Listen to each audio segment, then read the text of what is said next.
Greetings and salutations. Welcome to this episode of the Tim of Borg Show. In this video, I'm going to do a quick unboxing and review test, try out of this product that's basically an external monitor that runs off USB-C for power. So it can run off a battery bank. Doesn't even need to, I think, be a high power one. I think it's very low power. And it's 1080p. So what else do you want to know about? Well, I've got it from Amazon from under 80 bucks. Australian money, that is, which is much more than it would be if it was American money. So it would probably be like $35 or something if it was American, or 40 bucks or something, I'm just going to guess. All those people who might be watching from over the pond. Anyway, so let's just try it out. Unboxing, here I go. I am currently, so this, as you can see, it's brand new and it's still sealed. The brand is HGFRTEE, whatever that means. I'm not sure how to say it because it just sounds like an acronym. It's a long acronym maybe. Alright, anyway, portable monitor it says there. You can see the picture there, you can read something there. I don't know if the screen will focus, which it's not. Ah, yes, company Mars Register Agent LLC. Company HY Consulting Limited. Anyway, who cares?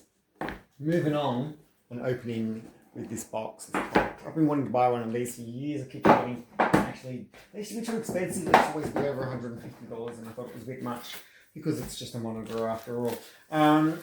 Woo, look at this. Yes, so it's a bit like getting a tablet that doesn't have a brain. You know what I mean? So you've got to plug it into a computer, but it can run like quite good for setups like a Raspberry Pi, or other low power USB computing devices, So in theory I could like run some sort of CPU hard drive thing off it, computer, one port on the USB and then on the other one this will run off it. Anyway, look, ooh, has a flip stand. So very good. I approve of having that very much.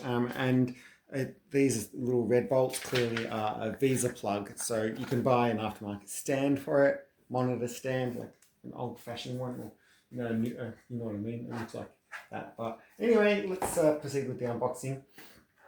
I might get a proper Visa stand. You can get ones with dual Visa plug, not plug, but 2 monitors, or even triple, I think.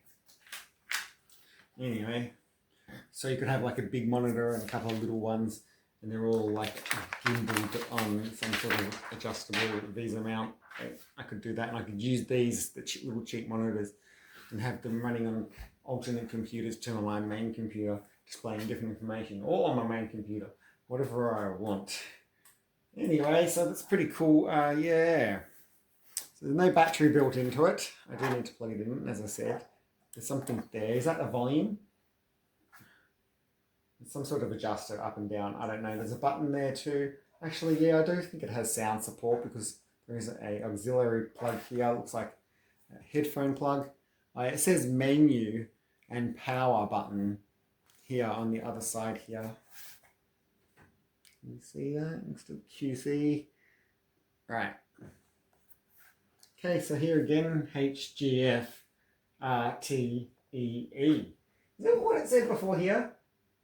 Not exactly, because there is extra EE at the end. Or is that what the colour logo is? Anyways. Looks cool, I reckon. So on this side, there's a couple of plugs. Like 2 USB-Cs and what looks like a mini, not a micro, it says HD on it, but yeah, HDMI plug. Alright, so I'll just flip the flip stand, and I'll just put that there for a second, and then I'll just move this out of the way, move the scissors out of the way. Now I do have a battery bank to try it in a second. First we're going to RTFM, not really, but we're going to look at the manual for the unboxing that I'm filming. Correct. Some people might call this a toilet paper manual. It's actually colour, quite high quality, and you certainly can't wipe your butt with it. Alright. Now, on with the review. There's another piece of cardboard here. This looks like warranty sort of thing, troubleshooting common issues with some QR codes to scan. People who love doing that. Alright, looks like we've got 3 cables and some screws. Alright, so HDMI, USB-C, the USB-C, and a cheaper USB-C, the USB-C. They just decided to give us an extra one because they're nice people. Alright, so let's plug it in and let's try it out with this right now. And I just happened to have another device I was unboxing that happens to also be a sort of a computer that can run off USB. But it's not actually a computer. Is it? I don't know. Not out of the box. It can be hacked to be an Amiga. It's an Amiga game emulator. But out of the box, it doesn't come with the operating system, the original Amiga operating system. So you can't do multitasking programs until you get that running on it. But anyway, so I'm going to sort of been doing making 2 unboxing reviews in one day today. Using this monitor to test the thing that was the first video I did. Yes, these are going to be edited into different parts, and I'm thinking, am I going to have to reuse the same footage or do I do it twice? I don't know. Anyway, I'll make it different. Alright, so the first thing I should do is plug this in here. I noticed that I actually didn't get a USB-C to USB-A. What I got was 2 USB-Cs. And I was just thinking, because that would have been useful for me using on the power supply. But anyway, I don't know what's going to happen. Heebie-jeebies. It doesn't say that only one is for power or something. So I think they're both fully functioning. Okay, just say type 1 and type 2. Anyway, so I've plugged that in there on the side. Oh, look, here we go. Monitor has come up. Oh, great. So I'll just get the HDMI into it. And move these things away.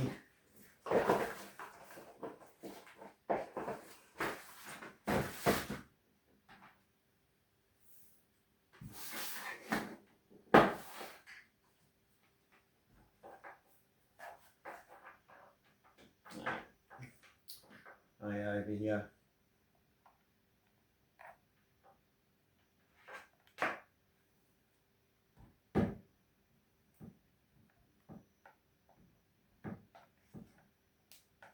Okay.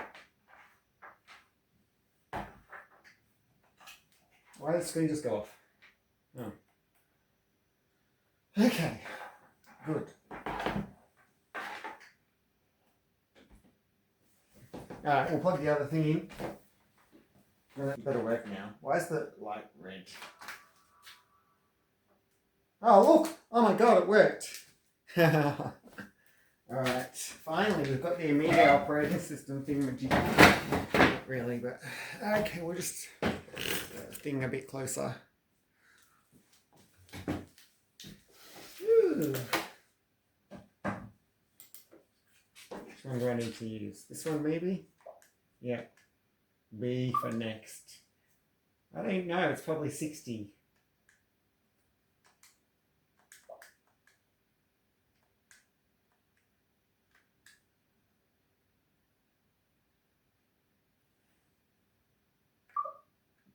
Okay, cool. Ooh, look at this.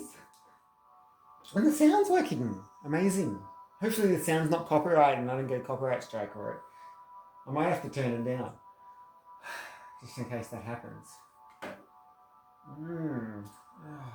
Volume? Oh yeah, well that does the brightness.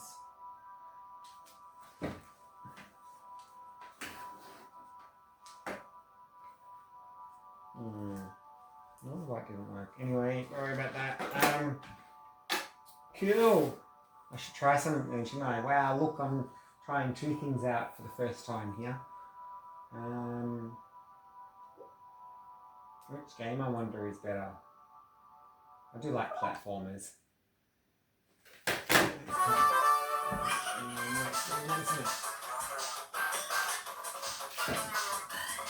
Alright. Woo! That's very all over the place, isn't it? Maybe I can have that. It's very loud, isn't it? That's volume.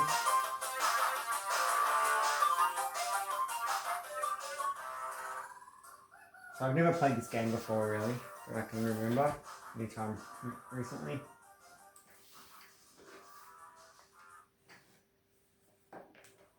It's not really a test of the 1080p, although the menu was 1080p when we were in the game menu. Now this game is standard definition. 480 or something. Pixelated.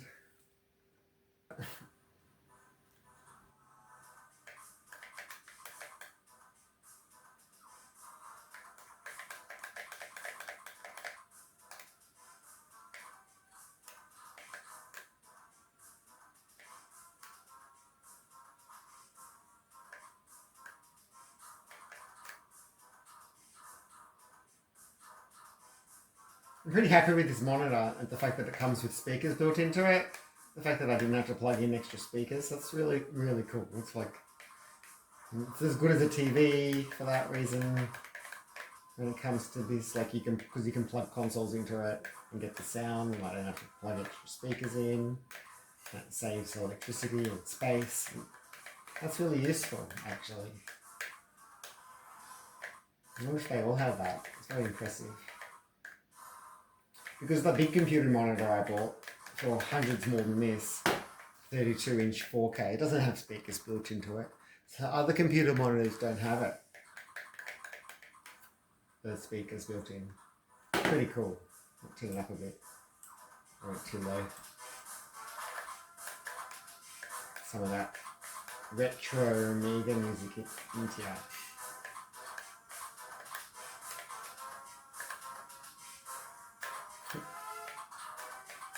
Oh, this is a fun game. At least there's a few fun games on this A500 Mini that I wasted my money on.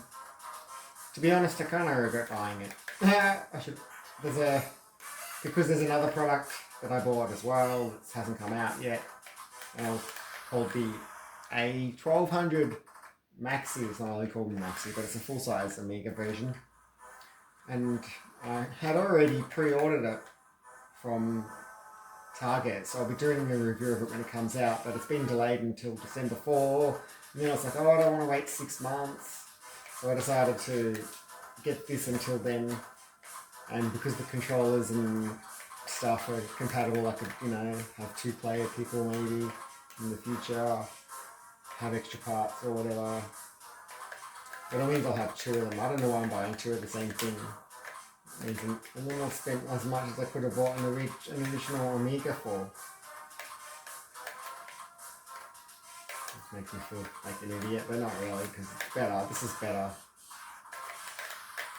That's that. I did watch reviews of these and some other retro channels where they were saying this emulator stuff is better. It's better to do emulator than the originals now.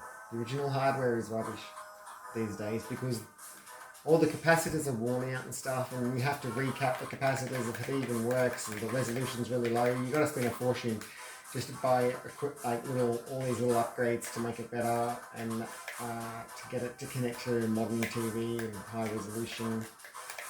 The picture's always going to be blurry because of the motherboards are worn out and dying, and the batteries on them are dying, and that can kill them. And heaps of them don't actually work, and just because some eBay seller shows it coming up with the screen where it's got the floppy disk, if it's not actually loading into the operating system and running up software, they haven't proved that it works, because it might still not work. I've seen some examples where they say, it won't load into the Workbench OS. Anyway, so it sounds like a disaster to me. Yeah, just having a quick look at these games that it came with. As far as the quality of this screen goes, 10 out of 10 for the screen. Right, Well, thanks for watching this video from the Tim and Borg show about this screen.